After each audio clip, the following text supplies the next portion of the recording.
ক্ষেত্রে দেখা হবে। কারো যদি ইন কেস যদি ফাইনাল লিস্টে না আসে 28 তারিখে, পরের লিস্টে সে অপেক্ষা করবে এবং ইলেকশন কমিশন যে সিস্টেম বলবে, যে অ্যাপ্লিকেশন করার যে সিস্টেমগুলো বলবে, সেই সিস্টেমে অ্যাপ্লিকেশন করে তাদের নামগুলো ইনক্লুড করা হবে। সেই সিস্টেমটা আজকে এখানে বলা হবে। এই হচ্ছে মুর্শিদাবাদ জেলার আপামর জনগণের কাছে আপিল করার জন্যই আজকে আমাদের এই প্রেস মিট। আমার নাম নিজামুদ্দিন বিশ্বাস। এই যে মঞ্চ হয়েছে সেই মঞ্চের অন্যতম আমি আহ্বায়ক। বিসমিল্লাহির রহমানির রহিম।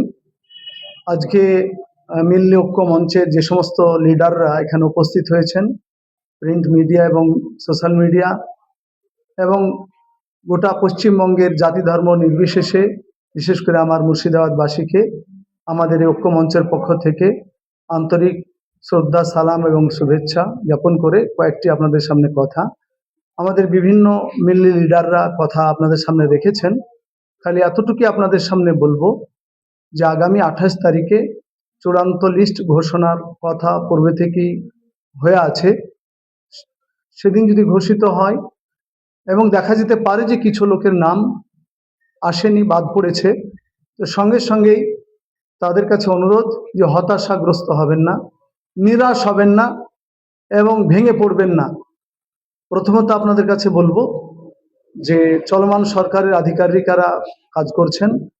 আপনারা যে সমস্ত সেকুলার দল করে থাকেন, আপন আপন দলের নেতৃত্বর কাছেও আপনারা শরণাপন্ন হতে পারেন। সর্বোপরি আমরা যারা মিল্লি সংগঠন করে থাকি, ইমাম কাউন্সিল হোক, জামাতে ইসলামী, সুন্নি ঐক্য মঞ্চ, জমিয়ত উলামা, আমরা আছি আপনাদের জন্য। আমাদের হেল্প ডেস্ক থাকবে, ফোন নম্বর দেওয়া আছে এবং আমাদের অফিসগুলি বহরমপুর কেন্দ্রিক, শহর কেন্দ্রিক। আমরা আপনাদের পাশে সর্বতভাবে আমরা থাকবো ইনশাল্লাহ। খালি এতটুকু বিশেষভাবে অনুরোধ করার যে কেউ বা কারো দ্বারা প্ররোচিত হয়ে কোনো রকমের হঠকারী সিদ্ধান্ত নেবেন না, আইন হাতে তুলবেন না। আর মাথায় রাখবেন যে জীবনে আপনার সন্তান সন্ততির জন্য আপনার প্রাণের দাম অনেক বেশি, কাজে বিষয়টা গুরুত্ব রাখবেন। কারণ এটাই শেষ নাই, সরকার আপনার লিস্ট প্রকাশ করলে আপনার নাম নেই, 15 দিনের মধ্যে ডিওর কাছে যাওয়ার সুযোগ রয়েছে, 1 মাসের মধ্যে সিওর কাছে, হাইকোর্ট রয়েছে, সুপ্রিম কোর্ট রয়েছে। আমি ব্যক্তিগতভাবে জমিয়ত উলামা হিন্দের লোক এবং আমরা মিল্লি মঞ্চ সবাই একসঙ্গে রয়েছি। আমরা আপনাদের জন্য, আপনাদের পাশে দাঁড়ানোর জন্য সমস্ত স্তর যদি পার হয়ে যায় তা হাইকোর্ট সুপ্রিম কোর্ট পর্যন্ত আমরা আপনাদের জন্য লড়াই করব, আইনের লড়াই করব। কিন্তু বিনীত নিবেদন, খালি আপনারা নিজেরা মার্জিত এবং সংযত থাকবেন, আপসের মধ্যে মিল মহব্বতে থাকবেন এবং সরকার যে নোটিফিকেশন দেবে পরবর্তীতে নাম ঢোকানোর জন্য সেগুলিকে ফলো করবেন। আমাদের ফোন নম্বরে যে হেল্প ডেস্কে ফোন নম্বর দেওয়া থাকবে তাতে আপনারা যোগাযোগ করবেন। আশা করছি সবাই মিলে আমরা ভালো থাকবো ইনশাআল্লাহ। আমি মোহাম্মদ নাজমুল হক, মুর্শিদাবাদ জমিয়ত উলামার সাধারণ সম্পাদক। গোটা রাজ্যবাসীর সঙ্গে সঙ্গে মুর্শিদাবাদ জেলাবাসী অত্যন্ত আতঙ্ক বোধ করছেন এবং আগামী 28 তারিখে যে চূড়ান্ত ভোটার তালিকা প্রকাশ পাবে সে প্রেক্ষিতে সেই আশঙ্কা বা আতঙ্ক আরো তীব্রতর হচ্ছে। এক্ষেত্রে আমরা মুর্শিদাবাদ জেলার মিল্লি যে ঐক্যমঞ্চ তৈরি করা হয়েছে মুসলিম সংগঠনগুলোর যৌথ প্রয়াসে, সেই ঐক্যমঞ্চের পক্ষ থেকে, মিল্লি ঐক্যমঞ্চের পক্ষ থেকে তাম জেলাবাসীর কাছে আমরা কিছু আবেদন রাখতে চাই। সেই আবেদনের জন্য আজকে আমাদের এই সাংবাদিক সম্মেলন রাখা হয়েছে। উদ্দেশ্য হচ্ছে, ভোটার তালিকা প্রকাশের পর হতে পারে অনেকের নাম ভোটার তালিকা থেকে বাদ পড়তে পারে, তারপরে কিন্তু অনেক প্রসেস বাকি থাকবে। সেজন্য আমরা জেলাবাসীর কাছে জানাতে চাই, আবেদন করতে চাই যে কোনো রকমের হঠকারী কোনো সিদ্ধান্ত না নিয়ে, উত্তেজিত হয়ে বা হতাশাগ্রস্ত হয়ে যেন তারা রাস্তায় না নেমে যান, আইন হাতে তুলে না নেন, অগ্নিসংযোগ বা ভাঙচুরের মতো কোনো কাজ যেন কোনো জনগণ না করেন, এই আবেদন আমরা রাখতে চাচ্ছি। কারণ ওই পদ্ধতিতে কোনো সমাধান হবে না। সমাধানের পথ বরং বলে দেওয়া হয়েছে যে প্রায় 3টি পর্যায়ে এই যে পদক্ষেপ নেওয়া দরকার, সেই 3টি পর্যায়ে 1 নম্বর আমি আবার স্মরণ করাচ্ছি যে 15 দিনের মাথায় ডিইও তথা জেলা নির্বাচন আধিকারিকের নিকট আবেদন করা। উপযুক্ত নথি সহ, তাতেও যদি কাজ না হয় 1 মাসের মধ্যে রাজ্য মুখ্য নির্বাচন আধিকারিকের নিকট আবেদন করা, এবং তাতেও যদি কোনো রকম কাজ না আসে, আশাবাঞ্ছক ফল না পাওয়া যায়, তাহলে নিয়ম মতো 3 মাসের মধ্যে আমাদের হাইকোর্টে যদি আবেদন করা হয়, তাহলে আশা করা যায় যে আমাদের যারা বাদ পড়ে গেছেন কোনো কারণে, উপযুক্ত নথি সহযোগে তাদের নাম পুনরায় সাপ্লিমেন্টারি কপিতে তাদের নাম নথিভুক্ত হওয়ার সম্ভাবনা রয়েছে। ফলে হতাশ না হয়ে রাস্তাঘাটে উত্তেজনা সৃষ্টি না করে বরং বাস্তবায়নক কিছু পদক্ষেপ গ্রহণ করার মাধ্যমে আমাদের মুর্শিদাবাদ জেলাবাসী যেন যাদের নাম বাদ পড়ে যাচ্ছে তারা যেন নাম নথিভুক্ত করার প্রয়াসে সামিল হন। এই কাজে আমাদের মিল্লি ঐক্য ফোরামের ঐক্য মঞ্চের পক্ষ থেকে প্রায় অনেকগুলো মোবাইল নাম্বার দেওয়া হচ্ছে। আমরা সোশ্যাল মিডিয়াতে আপনাদের মাধ্যমে সেগুলো আমরা সাপ্লাই দিতে চাই। সেই নাম্বারের মাধ্যমে জেলা স্তর থেকে শুরু করে ব্লক এবং লোকাল স্তরেও হেল্প ডেস্ক খোলা থাকবে, গঠন করা হবে, এবং এগুলো সর্বক্ষণ এগুলো সক্রিয় থাকবে। কোনো সহযোগিতা বা পরামর্শ দরকার হলে সেই পরামর্শ দেওয়া হবে। এমনকি ডিইওর কাছে, জেলা নির্বাচন আধিকারিকের কাছে অ্যাপিল করার ক্ষেত্রেও যাতে কোনো রকম হ্যারাস হতে না হয়, জেলা বহরমপুর স্তরেও, জেলার যে কেন্দ্রীয় জায়গা বহরমপুর, এখানেও আমাদের লোক মজুদ থাকবে। ফলে আমরা জেলাবাসীর কাছে আবেদন রাখবো কোনো রকমের কোনো উত্তেজনায় গা ভাসিয়ে না দিয়ে বরং বাস্তবায়নক পদক্ষেপগুলো গ্রহণ করবেন। আশা করা যায় যে নামগুলো আমাদের নথিভুক্ত হবেই। তারপরেও যদি কোনো ব্যতিক্রম কিছু ফল ঘটে, আমাদের আইনানুগ পদ্ধতি আরো বাকি থাকবে। আমরা প্রয়োজন হলে যারা আইন বিশারদ রয়েছেন তাদের সঙ্গে যোগাযোগ রাখছি। রাজ্য পর্যায়ে আমাদের লোকগুলো প্রস্তুত রয়েছেন। ইনশাল্লাহ আমরা আশা রাখি যে মানুষের যে কোনো গোষ্ঠী, যে কোনো সম্প্রদায়ের যাদের নাম বাদ পড়বে তাদেরকে আমরা নথিভুক্ত করতে সক্ষম হব। মোহাম্মদ শামসুল আলম, জেলা সভাপতি, জামাত ইসলামী হিন্দ, মুর্শিদাবাদ। এবং বিশেষ করে আমার মুর্শিদাবাদ জেলার সকলকে সালাম, শ্রদ্ধা এবং আন্তরিক ভালোবাসা জানিয়ে এসআইআর সম্পর্কে একটি বার্তা দিতে চাই। আমরা সকলেই জানি যে এসআইআর এর বকেয়া যে প্রক্রিয়া, যে কাজ, সেটা সম্মানিত বিচারপতিদের হাতে এসে পৌঁছেছে। সেক্ষেত্রে আমরা একটা আশা করতে পারি যে সকলের ডকুমেন্ট যদি সঠিকভাবে আপলোড হয়ে থাকে তাহলে কাজ খুব ভালো হবে, এটা আমরা আশা করতে পারি।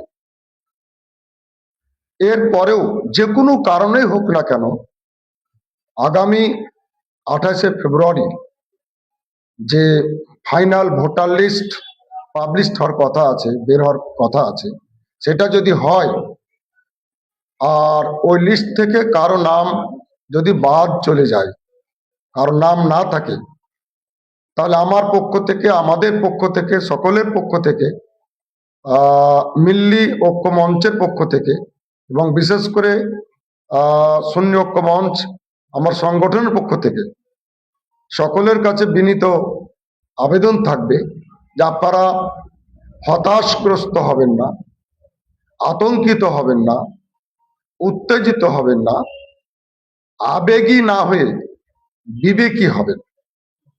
আর অতীতের তিক্ত অভিজ্ঞতা থেকে শিক্ষা নিয়ে কোনো মতেই কখনোই আইন হাতে তুলে নেবেন না।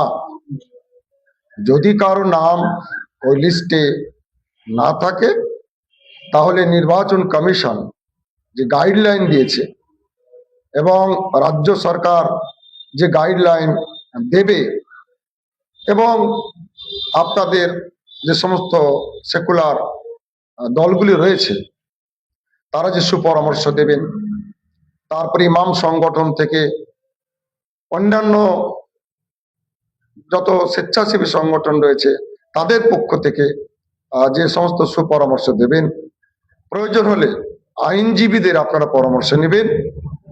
আশা রাখছি পরবর্তী কাজে আপনারা সফল হবেন।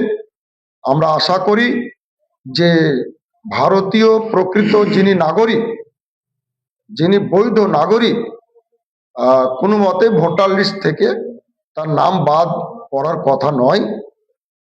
কাজে আমার তরফ থেকে, আমাদের তরফ থেকে সকলের কাছে আবেদন থাকবে যে আপনারা শান্ত হয়ে সংযত থেকে ঠান্ডা মাথায় আপনারা কাজ করবেন। আমরা পরামর্শ দিচ্ছি, বিবৃতিও দিচ্ছি আপনাদের সকলের জন্য। সৃষ্টিকর্তা নিকটে দোয়াও করছি যে ফাইনাল লিস্টের বের হওয়ার পর আশা রাখি আমার জেলা, আমার রাজ্য, আমার দেশ শান্ত থাকবে, আমরা সবাই ভালো থাকবো। আল্লাহ হাফিজ।